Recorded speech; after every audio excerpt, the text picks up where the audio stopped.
Tiger sir, कहीं नीलम कुछ ज्यादा तो नहीं लग गई? वो उठी नहीं। कैप्टन हमसा ने परेशान खड़े टाइगर से कहा। मैं भी यही सोच रहा हूँ, रुको, कांटेक्ट करता हूँ मैं उससे। वो वायरलेस को लेकर साइड पर चला गया। जंगल में अंधेरा भरने लगा था। मेजराज के चेहरे पर परेशानी के आसार थे। वो नीलम के लिए हद से ज्यादा परेशान था। वही नहीं, बल्कि कैप्टन हमसा और उनका एक और साथी जो अभी मौजूद था, वो भी परेशान सूरत लिए आसपास सर दौड़ा रहा था। उसने अपनी पेंट की जेब में मौजूद वायरलेस को वाइब्रेट होता महसूस किया था। उसके कान में स्पाई एयरपीस लगा था, बिल्कुल मोंग के दाने जितना मैग्नेट, जो कि उसके एयर ड्रम के साथ चिपका था। ड्रेसअप होने से पहले उसे ट्रांसमीटर बैटरी सेट कर ली थी। जैक को वायरलेस से बहुत मुश्किल से कनेक्ट किया गया था, क्योंकि आमतौर पर उसके साथ सेलफोन्स इस्तेमाल होते हैं। ये वायरलेस सुमा डिवाइस का इस्तेमाल थोड़ा मुश्किल था। माइक्रोफोन्स को उससे गर्दन के गिर्द मौजूद लूप के साथ अटैच कर लिया था। उसके हाथ में पहनी स्टील वॉच पर स्पाई कैमरा लगा था, जिसकी वजह से मेजर आस कार का मंजर बआसानी अपने पॉकेट मिनी लैपटॉप पर देख रहा था। Captain Neelam, are you okay? If yes, then move please. Tiger की आवाज़ डेसिबल 50 से ज़्यादा ना थी। सुई की गिरने की आवाज़ डेसिबल 5 होती है। नीलम की जिस्म में नुमाया जंपिश हुई थी, जिसे देखते दूसरी जाने हमजा और टाइगर ने सुकून का सांस लिया था। Okay, take care of yourself. उसे खतरों के सपूत करके ख्याल रखने का कहा गया था। तारीकी बढ़ रही थी। वो हल्के हल्के कदम उठाता भूतों के उस मस्कन में दाखिल हो रहा था, जहाँ दिन की रोशनी में भी जाते लोग खौफसदा होते हैं। उससे जो जैकेट पहन रखा था, उसकी टोपी सर पर डाल रखी थी। उसे टाइगर कहते थे, तो उसके दुश्मन को ब्लैक स्टार। वो दोनों एक दूसरे की टक्कर के थे। आज सालम ने एक गलती की थी। वो उसे अपने सांप का दुश्मनों की तरह हल्का ले रहा था, मगर अब वो इन 3 माह में उसके बारे में इतना जान चुका था कि उसके हर अगले कदम का रुख पता लगा लेता। उसकी तहकीकात के मुताबिक वो अमेरिका और भारत का वफादार है। उसके अलावा सियासी दहशतगर्दी में भी मुलव्वस है। सियासी दहशतगर्दी से मुराद सियासी गिरोहों की आपस में जब क्लेश की बिना पर एक दूसरे को कत्ल करवा देना, कई बार हादसाती तौर पर, तो कई बार टारगेट पर रख कर। इससे ये होता है कि सियासत में हलचल पैदा हो जाती है। दूसरी पार्टी भी वार करने को मैदान में उतर आती है और नतीजा अवाम को भुगतना पड़ता है। सारा इल्ज़ाम फौज पर आता है कि मुल्की हालात ख़राब है और फौज सो रही है। और यहाँ पहुंचकर मेनाज इसहाक के सीने में ठंड उतर जाती है। Where is he? उससे अपने साथ मौजूद साथी से रब्ता किया, जो उसी इलाके के आसपास मंडला रहा था। वो टाइगर से पहले पहुंच चुका था। Back to the door. 2 मिनट मजीद लगे थे जब वो एक टूटे फूटे मकान की गिरी दीवारों की ओर से 2 लोगों को बात करते दिख रहा था। मैवरिक और उसके साथ एक फकीर नुमा इंसान खड़ा था। उन्होंने एक छोटे से पैकेट का तबादला किया। उसके अलावा एक कोड लाइन कही और मुख्तलिफ सिमतों में चल निकले। टाइगर ने बिजली की रफ्तार का साथ देते तेजी से वायरलेस सिम डिवाइस निकाली। Member of M2 speaking. दूसरी जानिब से अपनी टीम मेंबर होने का सबूत दिया गया था। Listen AG-53। वो खड़े खड़े प्लान तरतीब दे रहा था, पूरा मंसूबा बयान करते उससे यहाँ से निकलने का सोचा। वो जैसे ही दीवार से अलग हुआ, एक आहट उसके तेज कानों से टकराई। बगैर मुड़े ही उसे तिरछी निगाह से हिबली को देखा और उससे करीब आने पर कलाबाज सिखाते अपनी टांग में उसका घुटना दबाते गिरा दिया। Tiger sir, it's me, M2। वो उससे अपनी टांग छुड़ाता हल्की से बोला था। ओह, तुम यहाँ क्या कर रहे हो? सर, मैं तो बस निकल ही रहा था। उसे सरगोशी से भी कम आवाज से जवाब दिया। मेजराज भी खड़ा हो चुका था। उससे घुटने के नीचे शायद कुछ चुपकली आकर चिपक गई थी। हाँ, हल्की सी खराबर में नाज इसहाक ने मुड़कर देखा। अस्पताल यहाँ से दूर था। 20 मिनट गुजरे थे कि वो उठ बैठी थी। तुम ठीक हो? उससे गर्दन मोड़े पूछा था। पहले की निस्बत अब उसके चेहरे पर तशवीश कम थी। दूसरी जानिब से कोई जवाब नहीं आया था। बस वो सर को हाथों में थामे हुई थी, फिर कार की सीट पर हाथ मारने लगी। उसका अंदाज सटोलने जैसा था, जैसे किसी चीज की साख को महसूस करके उसको पहचान लेना। कौन है? मुझे कहाँ लेकर जा रहे हो? शायद उससे महसूस हो चुका था कि वो कार में है। उसकी नसें आसपास घूम रही थीं, एक भी जगह टिक नहीं रही थी।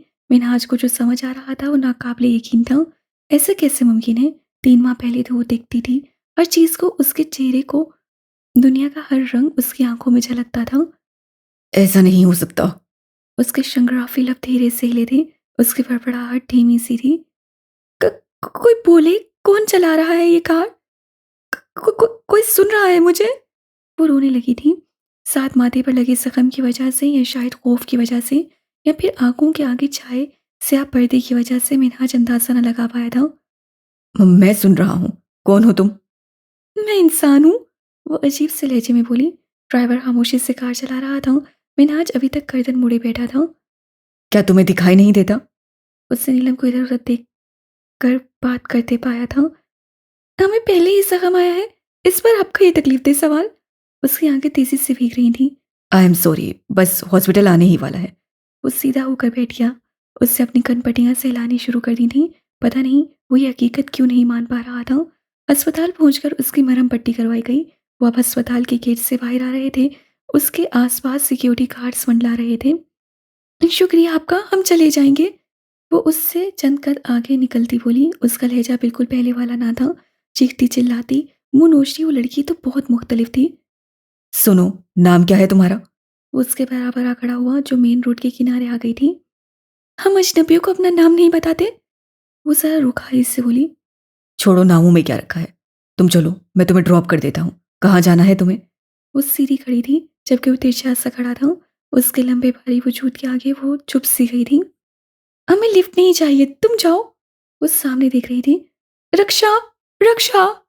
उससे हाथ हिलाते सामने से आते रक्षे को रोका। वो देख अब भी सामने ही रही थी। कहाँ जाना है बीवी? रक्षे वाले ने उसको ऊपर से नीचे तक एक्सरे करती नजरों से देखा। आवाज के ताकों में आगे बढ़ते उससे रक्षा टटोला और बैठने लगी जब मिनहाज ने उसे बाजू से पकड़कर वापस खींच लिया। दफा हो यहाँ से। वो रक्षे वाले बताड़ा। सोनो मलिका, मैं तुम्हें ड्रॉप कर दूंगा, अब जिद मत करो। कौन हो तुम पागल इंसान? नीलम ने उसके पेट में खून सा मारा। नाजुक से हसीना का इतना भारी हाथ और टारगेट। मिनहाज चौंका। उसकी उम्मीद नहीं रखता था। नाव पर हाथ रखते पीछे को लुढ़कड़ा कर संभला। कार्स भागते हुए उस तक पहुंचे। नीलम के आसपास सायरा सा बना दिया। एक ने पानी पेश किया जिसे हाथ के इशारे से मना कर दिया गया था। तुम लोग कौन हो? शायद वो बहुत से लोगों की मौजूदगी महसूस कर गई थी। महनाज ने सबको हट जाने का इशारा किया और पलटकर कार में जा बैठा। जब तक वो टैक्सी लेकर निकल नहीं गई वो इंतजार करता रहा। टाइगर ने M2 को जो लाए अमल बताया था उसके मुताबिक वो कार लेकर पहुंच गया था और उन्हें डायरेक्शन बताई थी। जैसे ही वो फकीर नुमा बंदा उस इलाके से बाहर निकला और मेन रोड की तरफ आया, तेज रफ्तार में आती कार से पुरजोर टक्कर हुई। उससे मौजूद मेजरास का बंदा फौरन बाहर निकला और उसे देखने के बहाने एक सिरिंज उसके मोटे बाजू में घूमती। सारा सलूशन खत्म होने का इत्मीनान करके सिरिंज निकाल कर उसे कार में डाल दिया। सामने से आते टाइगर ने ये सब देखा था मगर एक आमरा गुजर की तरह आगे बढ़ गया। जैकेट की टोपी सर पर रखे होने की वजह से उसके सिर्फ होंठ देख रहे थे। स्ट्रीट लाइट की रोशनी के सिवा सड़क पर कुछ ना था। टाइगर ने अंगूठा खड़ा करके उसको परफेक्ट का सिग्नल दिया था। वो अभी रास्ते में था जब उसके पास मौजूद वायरलेस स्मार्ट डिवाइस वाइब्रेट हुई। CN01 here. नीलम ने अपना कोड बताया। टाइगर, वो मुझे फॉलो कर रहे हैं। गुड, तुम अपार्टमेंट की तरफ निकल जाओ। बट मेरे पास कीज नहीं है, शायद एक्सीडेंट के टाइम पॉकेट से निकल कर गिर गई। उससे अब अपनी परेशानी बताई थी। रिक्शे वाले से ले लो। उसकी तवक्का के बरक्स सुधारा नहीं था। ही इज और पार्टनर। मेजर हासिल से तसल्ली दी। वो उसके एहतियात और जहानत की कायल हो गई थी। रक्षे वाले ने नामहसूस अंदाज से चाबी उसे थमाई और ज़्यादा रश वाली जगह घुस गया। रक्षे की रफ्तार भी बढ़ा दी। उनकी मुमकिन कोशिश थी कि वो उसकी रिहाइश तक न पहुंच सके और अगर पहुंच जाए तो उसके इंतजाम भी कर रखे थे। BS की कार बहुत पीछे रह गई है। रक्षे वाले ने नीलम को इतला दी। BS से उसकी मुराद ब्लैक स्टार की थी। नीलम ने सुख का सांस लिया मगर एहतियातन उससे पहले अपार्टमेंट ही जाना था। अपार्टमेंट के सामने रक्षा रोकने पर उससे एक नाबीना अफराद की तरह ही पोज किया था और किराया देकर अंदर चली गई। मैं ना जाया? नहीं सर, बल्कि वो आ रहा है। नहीं, उसके गार्ड्स हैं। शायद वो CN को फॉलो करते यहाँ तक आए हैं। सुनो, तुम होशियार रहना। जैसे ही किसी गड़बड़ का एहसास हो मुझसे रब्ता करना। कैप्टन नीलम पर कड़ी नजर रखो। दूसरी जानी मुझे टाइगर ने अपने मोहतात को मुताला किया। जो हुक्म सर। वो मोहतिब बना।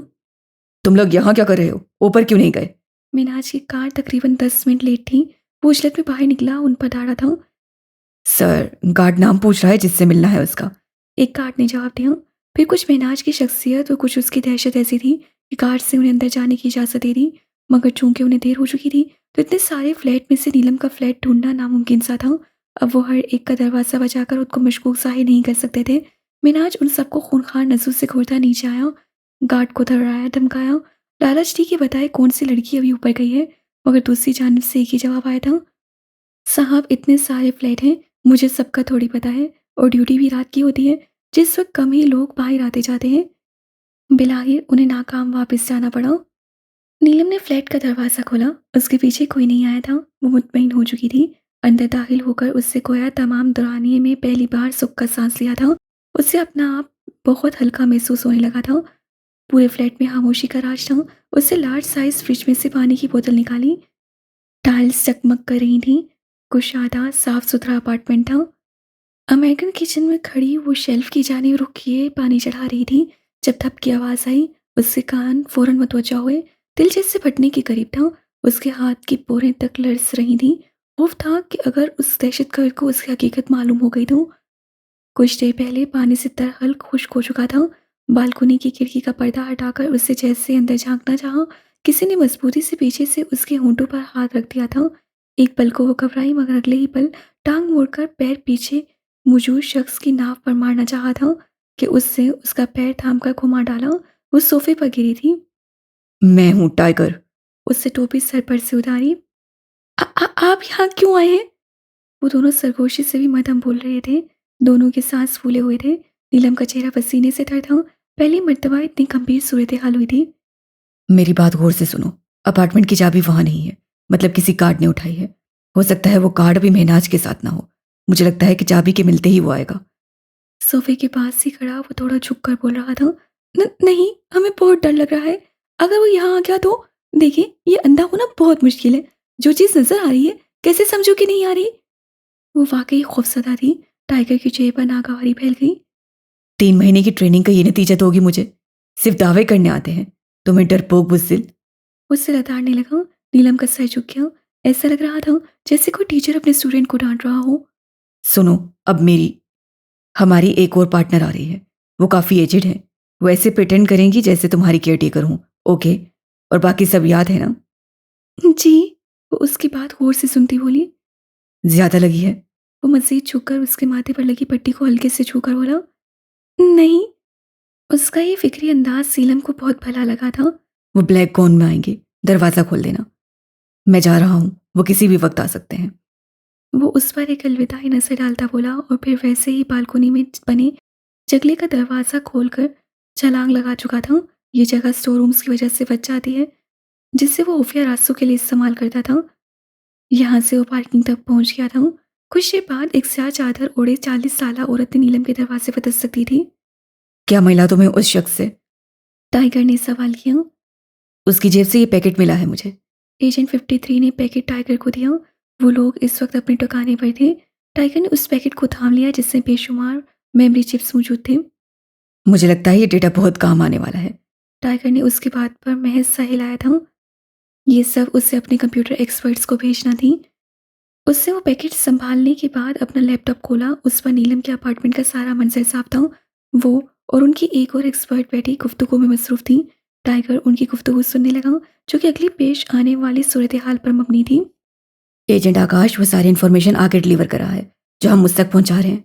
तो क्यों ना हम कोई ऐसा मंसूबा तलाश करें कि एजेंट आकाश एजेंट अर्जुन को मिलने को बुला ले, या फिर शाकिर को। किसी एक तक तो हमारी रसाई मुमकिन हो सके। कैप्टन हमजा ने स्ट्रॉन्ग कॉफ़ी मग उसे थमाया और खुद भी लेकर बैठ गया। Just a minute. आज फिलहाल अपने तमाम ग्रुप्स का काम चेक कर रहा था। जब उसकी तसल्ली हो गई तब वो हमजा की जानिब रुख करता बोला। तुम्हारा आइडिया मुझे पसंद आया। क्यों ना हम उसकी मदद से शाकिर तक पहुंच जाएं। यकीनन वो अब तक पाकिस्तान में ही मौजूद है। उससे कैप्टन हमजा को सराहते कहा। और जो एएसपी महनाज के अंडर है उसका क्या? वहां तक जाने की बेवकूफ़ी अब हम नहीं कर सकते हैं। मैं इस बार कोई गलती नहीं चाहता।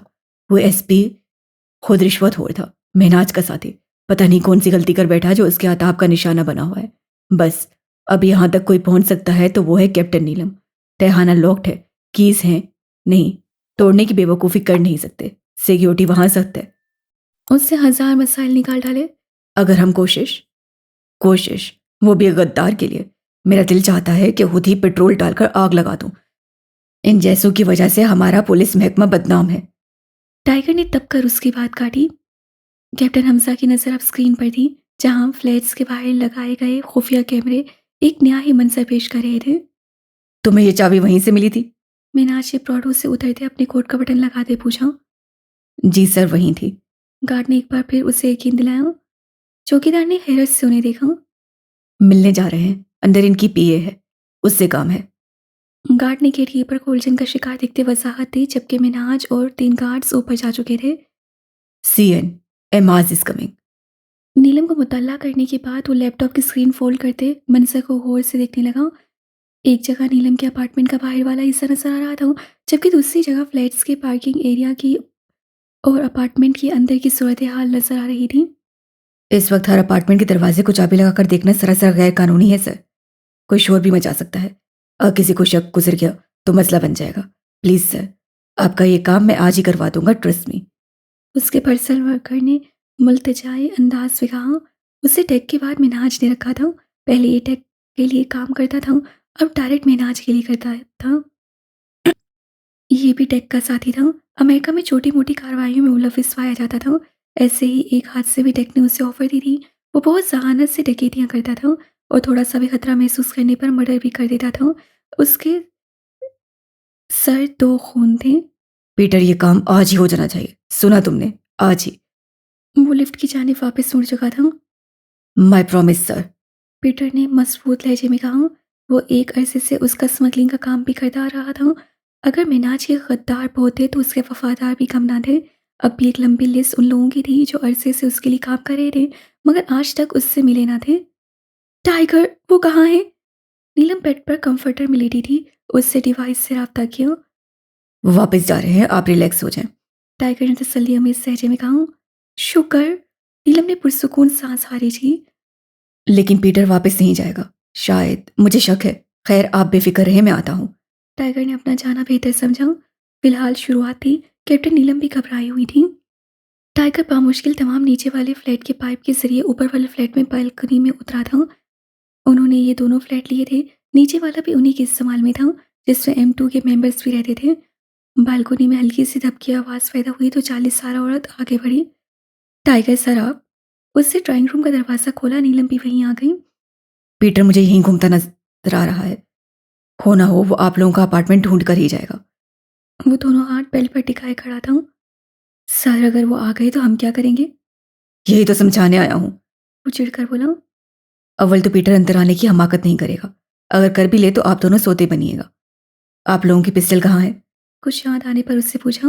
हाथों ने शलवार में लगी जिप को खोलकर रिवॉल्वर निकाला। आपका? उससे नीलम से पूछा, जिसके तासुरात ऐसे थे जैसे कोई बोरिंग गेम चल रही हो। पिलो के नीचे बेडरूम में, उसी अंदाज से जवाब आया। तो अगर वो कोई नुकसान पहुंचाने की कोशिश करे तो हमला कर दीजिएगा, नहीं तो खामोश पली है। मैं एहतियातन यहीं रुका हुआ हूँ। कैप्टन नीलम, आप परेशान लग रही हैं। Everything is okay? उससे दोनों हाथों की उंगलियां एक दूसरे में पेविस के नाखूनों को घूरती नीलम से पूछा। वो बिना जवाब दिए अंदर चली गई। हाथुन ने टाइगर को देखा। आप बैठे, मैं आता हूँ। वो अपना रिवॉल्वर उठाता ड्राइंग रूम से निकल गया। क्या हुआ है, कोई प्रॉब्लम है? वो धीमे और मुलायम लहजे में मुहातिब था। नींद आ रही है हमें। वो बालू को जूड़े की शक्ल देती बेड पर टांगे लटका कर बैठ गई। प्लीज अभी सोए मत, पीटर किसी भी वक्त आता होगा। उसके मुल्तजी अंदाज सीलम के अंदर आग लगा रहे थे। वैसे उसे खास भी नहीं डालता था, और अब जब उसके बिना पर मिशन खड़ा है तो कितना नरम लहजा हो गया उसका। हालांकि यही नरम लहजा मेजर हास का अपने तमाम टीम मेंबर्स के साथ था, मगर नीलम ने गौर कब किया था। अब हमारी नींद पर भी पहरे बिठा दे, वो हल्की आवाज से गुराई। मेरी बात समझ। टाइगर की बात मुंह में ही थी जब वो कंफर्टर के अंदर घुस गई। सर्दियां बस शुरू ही होने वाली थीं। टाइगर ने लंबा सांस खारिज किया और बेड से कुछ फासले पर मौजूद सिंगल सोफे पर बैठ गया। अपनी जेब से एक कागज का नक्शा निकाला और उस पर गौर ओस करने लगा। 2 मिनट बाद अपने सेल पर कुछ टाइप करने लगा। उसकी सर्चिंग जारी थी। 1 बजे का वक्त था जब वो अपना काम मुकम्मल कर चुका था। उसने एक नजर कंफर्टर पर डाली और दूसरी हाथ उन पर, जो कुछ ही देर पहले यहाँ आई थी और अपने रिवॉल्वर का मैगजीन निकाले बैठी थी। कॉफ़ी पियेंगी आप? मेजर हाथ अपना काम छोड़कर उठ गया था। बेड के पास रुकते पूछा। शुक्रिया सर, मैं बनाती हूँ। फूटने लगी। एक कैप्टन नीलम के सिवा उसकी टीम का हर मेंबर उसकी इज्जत भी करता था और हर हुक्म भी मानता था। एक वो थी जो बस मोहब्बत करती थी, ऐसी मोहब्बत जिससे महबूब की बात मानना मोहब्बत की तौहीन थी। नहीं, आप इस तकल्लुफ में ना पड़े, मैं खुद बना लेता हूँ। वो चला गया। उससे मना कर दिया। वो फौरन उसका हुक्म मानकर चुप हो गई। अगर उनकी जगह नीलम होती तो एक लंबी बहस के बाद चाय भी पता नहीं नसीब होती कि नहीं। अभी वो किचन ही में गया था जब उससे कुछ खटपट की आवाज़ आई। वो तेज़ी से अंदर वापस गया। अपना रिवॉल्वर उठाया। उसी वक्त उसकी वायरलेस स्मार्ट डिवाइस वाइब्रेट की। वो यस कहता, हाथों को इशारा करता बेलकनी की जानिब चल दिया। टाइगर सर, पीटर अपार्टमेंट के डोर पर है। कैप्टन हमसा ने इतला दी। सर कीज मैच कर गई हैं। वो दरवाज़ा खोलने की कोशिश कर रहा है। रात अंधेरी में लोग बेफिक्री में कल की रोशनी के इंतजार में आंखें मूंदे तकियों के गुलाफों से ख्वाब परोस सो रहे थे।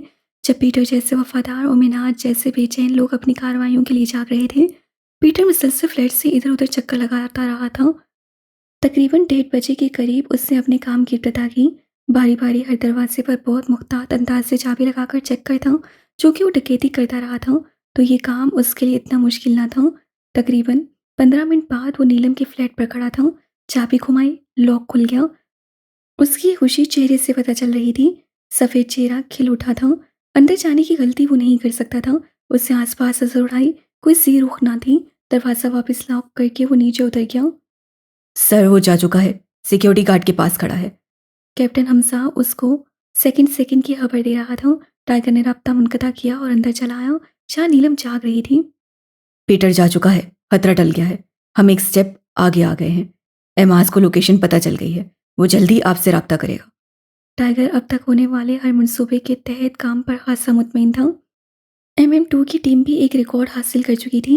ये एक बहुत बड़ी कामयाबी थी। बस उन्हें रिपोर्ट का इंतजार था कि उन चिप्स से क्या डेटा मिला है। सर आप बहुत थक गए हैं, आराम कर लें। खातून ने मशवरा दिया। मुझे इस वक्त कॉफ़ी की अशद ज़रूरत है। वो मुरवतन मुस्कुराया। हम बनाते हैं। वो बेड से नीचे उतर आई। आपको कॉफ़ी तो बनाना नहीं आती। मेजर आज से कहा, इतना मुश्किल काम भी नहीं है। वही बहस करने की आदत। इतना आसान होता तो अब पहले ना सीख चुकी होती। वो भी कहाँ पीछे रहने वाला था। हमारे घर में कोई कॉफ़ी नहीं पीता। वो बुरा समूह बनाते बोली। तो फिर सीखने का फ़ायदा क्या पता मुस्तकबिल में कोई घर वाला पीने लग जाए। उसे देखे कुमान जैसे अबर उठाते कहा। खातून उनकी नोक झोंक पर बस मुस्कुरा ही सकी थी। फिर वो स्लीपर्स पहनकर किचन में आ गई। काउंटर के पास खड़ी वो कॉफ़ी पहन रही थी, जबकि मेजर आस एक स्टूल चेयर खींच कर बैठ गया और सर टेबल पर रखकर उस पर बाजू रखा हुआ था। नीलम उससे काफ़ी फासले पर थी। कॉफ़ी तैयार हो गई तो वो उसके करीब चली आई। मजबूत कमदमी रंग के बाजुओं पर मौजूद बाल उन्हें और हसीन बना रहे थे। उभरी हुई नसें नीलम को बेखुद कर रही थीं। वो साहिर था, उससे झगड़ लेता। वो बेख्तियार बेखुद हो जाती थी। जो हमेशा लोगों को अपने लिए बेखुद होते देखती थी, उनकी आंखों में अपने लिए सताइश देखती थी। आज एक ऐसे शख्स तिलिस्म में जकड़ गई थी, जो उसके हुस्न को, उसकी बहादुरी को, उसकी मोहब्बत को किसी को भी तो हाथे में न लाता था। कई बार उसे लगता उसकी यही बेनियाजी उसे नीलम इब्रार के लिए अहम तरीन बनाती है। खास, बहुत खास। एक लम्हे को उसका दिल चाहा मेजर आस को झंझोड़ कर रख दे, पूछे उससे अपने रद्द किए जाने की वजह, उससे उसका मयार पूछे क्या है ऐसा जो उसे नीलम इब्रार की मोहब्बत कबूल करने नहीं देता। वो मोहब्बत ना करे मगर उसकी मोहब्बत तो कबूल कर ले। क्यों उसे दीवाना बना कर छोड़ दिया है। वो मोहब्बत को मेरी रूह से निचोड़ कर ले गया, छोड़ गया मुझे इश्क की गलियों में दीवाना करके। उसकी नज़रें मेजर आस के बाजू पर जमी थीं। उनकी तपिश ही इतनी थी कि वो कसमसा कर जाग गया। थकन की वजह से उसकी आंख में सुर्ख डोरे नाच रहे थे और चेहरा भी सुधा पड़ा था। चाय। नीलम ने कॉफ़ी मग बढ़ाया। कॉफ़ी। अचानक उससे अपनी बेखुदी का एहसास हुआ तो दुरुस्तगी करती बोली। उससे आंखें रगड़ी। सॉरी। वो कॉफ़ी का मग उठाए बगैर ही चला गया। थोड़ी देर बाद कमरे से निकला और बालकोनी की जानिब चल पड़ा। उसने नीलम इब्रार के हाथ की कॉफ़ी नहीं पी थी। वो एक शख्स जो कम कम मैसर है हमको, आरज़ू है कि किसी रोज़ वो सहारा मिल जाए। उसे कहना कि मुलाकात अधूरी थी वो, उसे कहना कि कभी आके दोबारा मिल जाए। कराची शहर के एक मशहूर और हाई लेवल क्लब का मंजर सुबह 4 बजे भी वैसा ही था जैसे रात 12 बजे का। बेशुमार लाइट्स की रोशनी में प्लेटफॉर्म पर धड़कते वजूद आसपास के नशिस्तों पर परजुमा लोगों की तवज्जो का मरकज़ बने थे। कुछ वक्त मज़ीद गुजरा कि फजर शुरू हो गई, मगर क्लब का बेहंगा म्यूज़िक और शोर कम ना हुआ।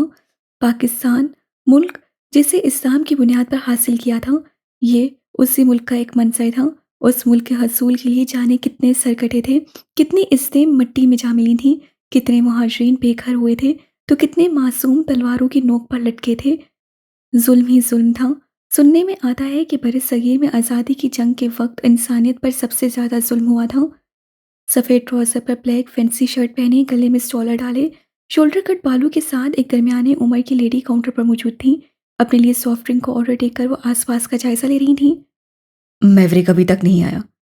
उनके एक साथी की शिफ्टिंग हो गई थी। कैप्टन हमजा आया तो उनके साथ था, मगर बाद में उसे मेजर आस की टीम में डाल दिया और उनके साथ एक और एजेंट को शामिल कर दिया। उसी ने इत्तला इस लेडी को दी थी। वो अंदर ही कहीं मौजूद है। उससे हाथ में पहने हैंड वॉच मोबाइल पर बहुत एहतियात से टाइपिंग की। जल्दी तलाश करो। एक और मैसेज। मुझे लगता है वो मुख्तलिफ गेटअप में है। एजेंट 61 ने जवाब दिया। हो सकता है, लेडी ने रिप्लाई किया।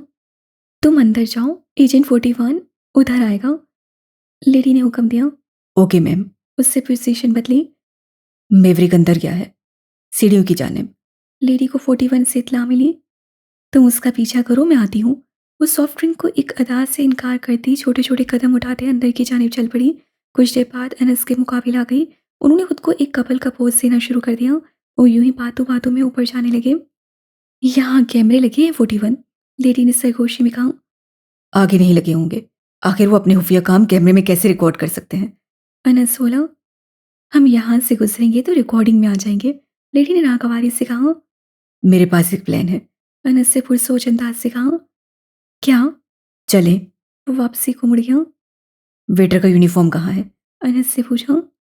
61 की कार में, लेडी ने कहा। एजेंट 41 ने कार में ही यूनिफॉर्म बदला और उसके ऊपर डार्क ब्राउन कोट पहन लिया कि शक न गुजरे। अंदर आकर एक खामोश कोशे में उसे भी उतार दिया और उसके यूनिफॉर्म पर क्लब का लोगो भी लगा था। मैं अकेले ऊपर जाऊंगा, आप यहाँ खड़ी हो जाएं, कोई आए तो बताइएगा। और एजेंट 61, आप सीसीटीवी ऑपरेटिंग रूम में चले जाएं। 61 ने फौरन अमल किया। ऊपर सीढ़ियों की जानिब चल पड़ा। 41 को। अनस को 61 का मैसेज मिला। उस वक्त ऑपरेटिंग रूम में दाखिल हुआ। मेरा सेल चोरी हुआ है, मैं वहां बैठा। उसका काम हो चुका था। उन सब का ध्यान बट गया। वो 90 तूले कदम उठाता ऊपर जा रहा था। उन्हें 20 मिनट की देरी हो चुकी थी। जब तक वो ऊपर पहुंचा, मैवरिक और एक और ग्रेसफुल पर्सनैलिटी का मालिक शख्स वहां से निकल रहे थे। क्लब की छत पर मौजूद वाहिद स्टोर रूम को उस शख्स से ताला लगाया और मैवरिक के साथ सरगोशी में बोलता नीचे चला गया। बहरहाल उन्हें असले का एक ठिकाना मिल गया था, मगर अनस को यकीन नहीं आ रहा था कि इतना बड़ा काम ये लोग इतने खुलेआम कर रहे हैं। और उनके नीचे चले जाने के बाद वो पिलर्स की ओट में होता कमरे तक पहुंच छलांगे मार मार के बामुश्किल रोशनदान के जगले को थाम कर लटकते हुए अंदर झांका। खाली स्टोर रूम उसका मुंह चढ़ा रहा था। सर, अपार्टमेंट नंबर 24 है। पीटर ने लाइब्रेरी में दाखिल होते झट से कहा और चेयर की बैक से टेक लगाए, चेहरे पर गुलाबी रंग की डायरी रखे नीम दराज सा। इस इत्तला पर भी उसके वजूद में हल्की सी भी जंबिश पैदा ना हुई। उससे हल्की सी आवाज़ निकाली और हाथ के इशारे से उसे वापस जाने का कहा। उसका रवैया अजीब सा था, जिसके लिए चंद लम्हे बेताब रहा था, अब ऐसे पुरसुकून था जैसे बेचैनी कभी थी ही नहीं। खामोशी ऐसे ही थी जैसे हमेशा से लाइब्रेरी में हुआ करती थी, मगर जाने क्यों आज उसे माजी नहीं याद आ रहा था। बस एक ही चेहरा आंखों के सामने ले रहा था, गुलाबी डायरी के और आग पर उजागर हो जाता। वो हुस्न परस्त था? नहीं। फिर क्या सचमुच में मोहब्बत का कोई वजूद होता है? क्या ये अफसानों के अलावा भी सांस लेती है? हम इंसानों की ज़िंदगी में? हाँ, लेती है। इंसानों की दुनिया में। मगर बेहिस जानवर दरिंदे कब से मोहब्बत करने लगे? काश मोहब्बत कर सकते वो तो कहते हैं हो जाती है खुद ब खुद, बगैर किसी तरद्दुद के। उसका ज़हन उलझ रहा था। उसे अपना आप हकीर मालूम होने लगा कि कहाँ वो और कहाँ एक आम सी लड़की। वो कैसे एक जज्बे पर अपनी पूरी ज़िंदगी, अपना माज़ी, हाल, मुस्तकबिल वार दे, कैसे सारे राज खोल दे, कैसे। मुझे अपने ऊपर कंट्रोल रखना है। मैं मिनहाज इसहाक हूँ। मुझे मोहब्बत रास नहीं आती। मोहब्बत मेरे लिए बनी ही नहीं। वो खुद से मुखातिब था। डायरी के वर्ड पलटने लगे। अंता हबीब रूही, तुम मेरी रूह की मोहब्बत हो।